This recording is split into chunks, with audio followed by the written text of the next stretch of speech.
안녕하세요. 30대 이혼한 여성입니다. 드디어 2023년 새해가 밝았네요. 정초부터 이미 다 끝난 이야기를 끄집어내는 게 딱히 좋을 건 없겠지만 지금이라도 누군가에게 후련히 제가 겪은 일을 털어놓고 싶어요. 솔직히 친구들한테는 얼굴 팔려서 말도 못하겠고요.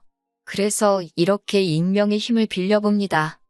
남편과는 후배의 소개를 통해서 만나게 되었습니다.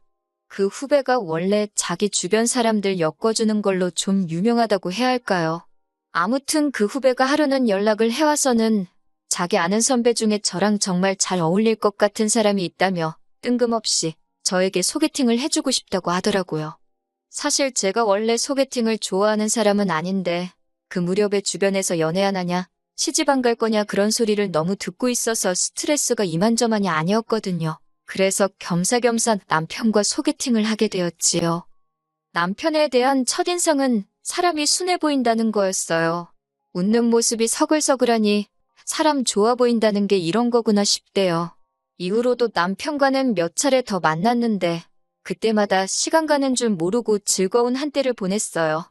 그렇다 보니 금세 연인 사이가 되었고 나아가 부부의 연을 맺게 되기까지 그다지 오랜 시간이 걸리지 않았습니다. 하지만 결혼식을 올리고 얼마 지나지 않았을 때였어요. 하루는 아버님께서 저희에게 할 이야기가 있으시다며 저녁 약속을 잡자고 하시더라고요.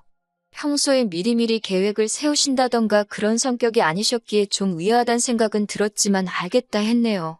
그리고 당일날이 되어서야 저와 남편 둘 다 깜짝 놀랄 상황을 맞닥뜨리고 말았습니다.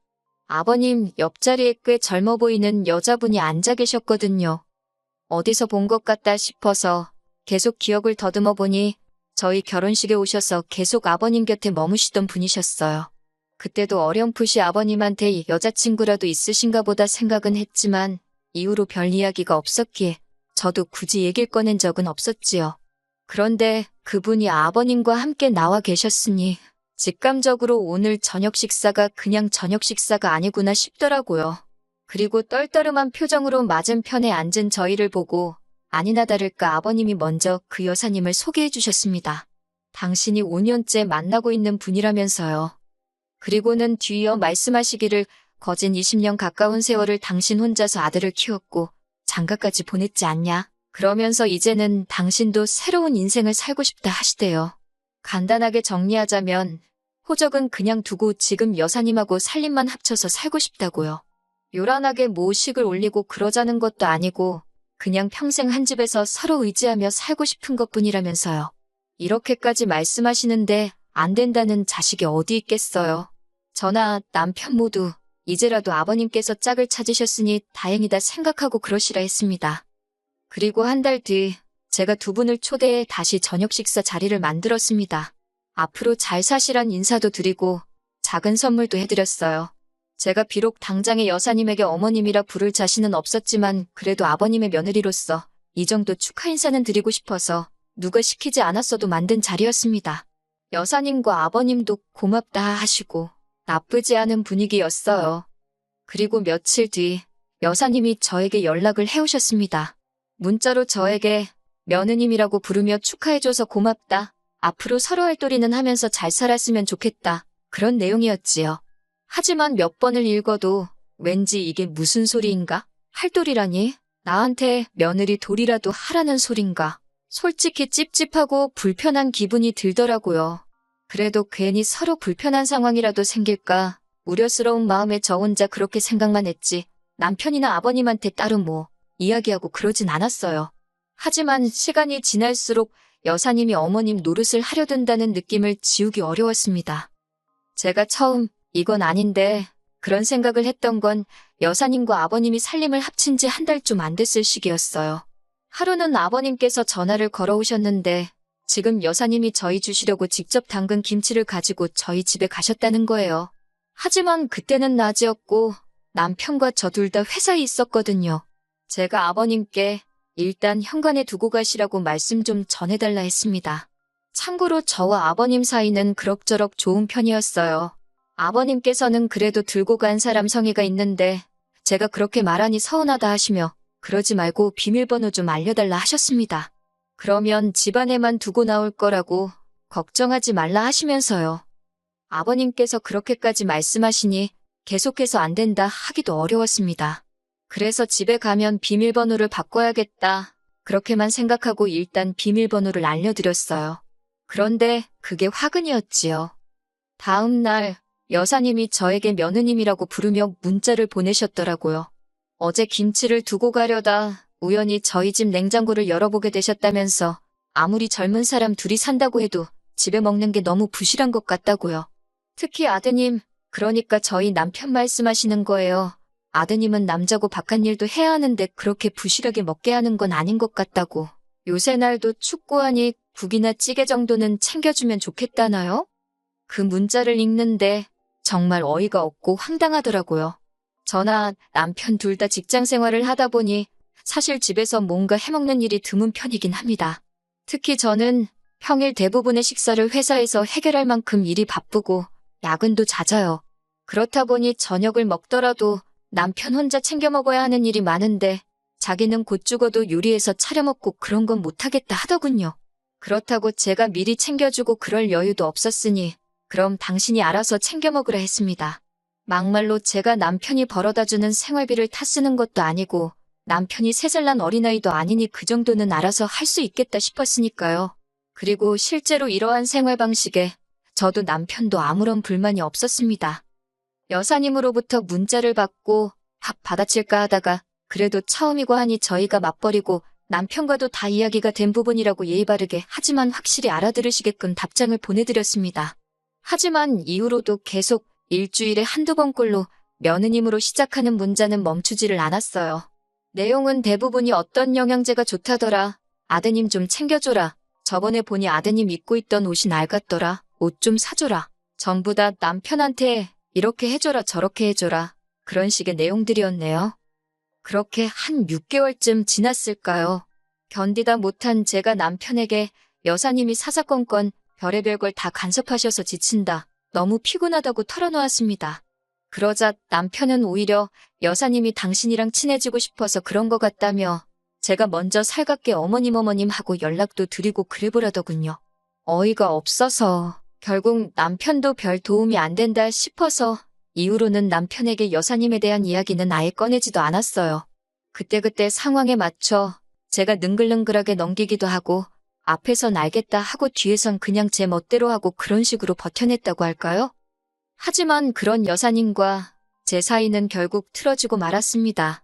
상황의 결정적인 시작은 바로 여사님의 임신이었어요. 아버님과 여사님이 살림을 합친 지 1년이 채 되지 않아서 벌어진 일이었네요. 솔직히 여사님은 40대 중반이었지만 아버님은 거의 60을 바라보고 계셨기에 임신이라던가 그런 걱정은 하지 않았었거든요. 그런데 이건 뭐 울어야 할지 웃어야 할지 솔직히 남사스럽다는 생각도 들고 머릿속이 복잡하더군요. 하지만 여사님의 임신 자체가 문제가 아니었습니다. 문제는 임신 이후로 달라진 여사님의 태도에 있었지요. 태어날 아이의 출생신고도 그렇고 여러 가지의 편의를 위하여 아버님은 여사님과 혼인신고를 하셨습니다. 솔직히 혼인신고 자체도 저나 남편에게는 부담스러운 일이었어요.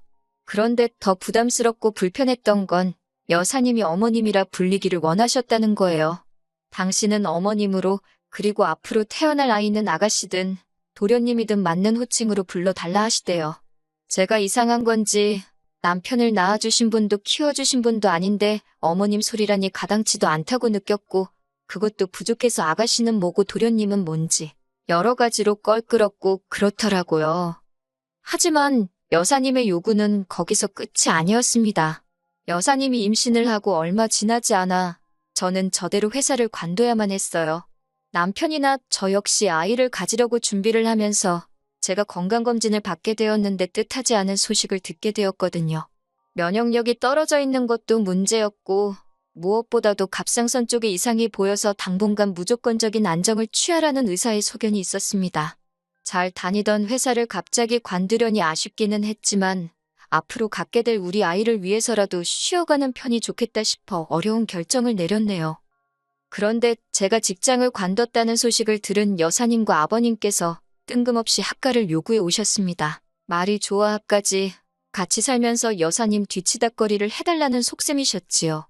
저는 무조건 싫다고 못한다 했습니다. 그랬더니 여사님이 한다는 소리가 자기가 진짜 시어머니였어도 이렇게 나왔겠냐면서 이게 다 제가 당신을 무시해서 그렇다는 거예요. 제가 억지 쓰지 마시라고 제 건강도 안 좋아서 다니던 회사도 관둔 마당에 제가 지금 무슨 정신으로 여사님 임신수발을 들겠냐 따지니 급기야 아버님까지 동원해서 저를 천하의 나쁜 X로 만드시더군요.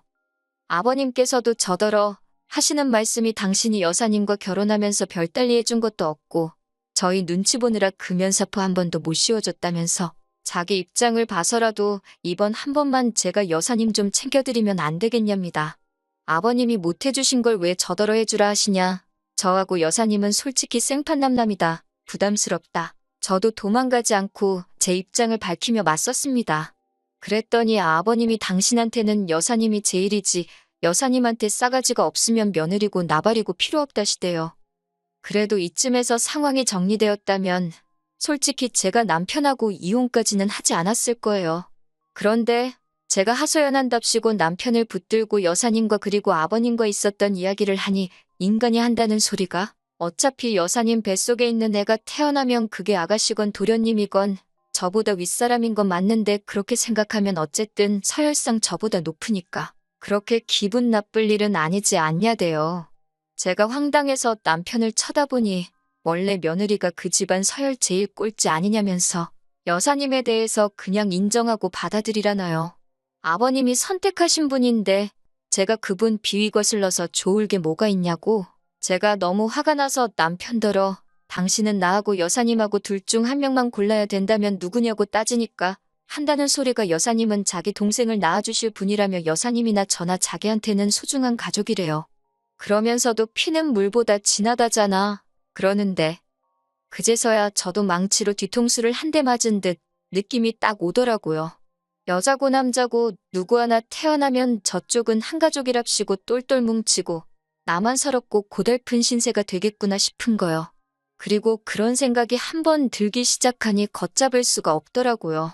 어쩌겠어요. 결국 남편더러 이혼하자 했습니다.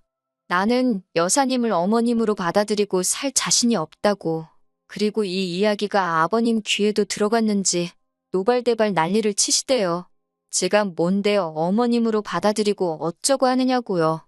결국 제가 아버님께도 서로 선만 지키고 살면 이럴 일이 없었을 텐데 두 분이 먼저 도가 지나치셨다고 말씀드렸지요.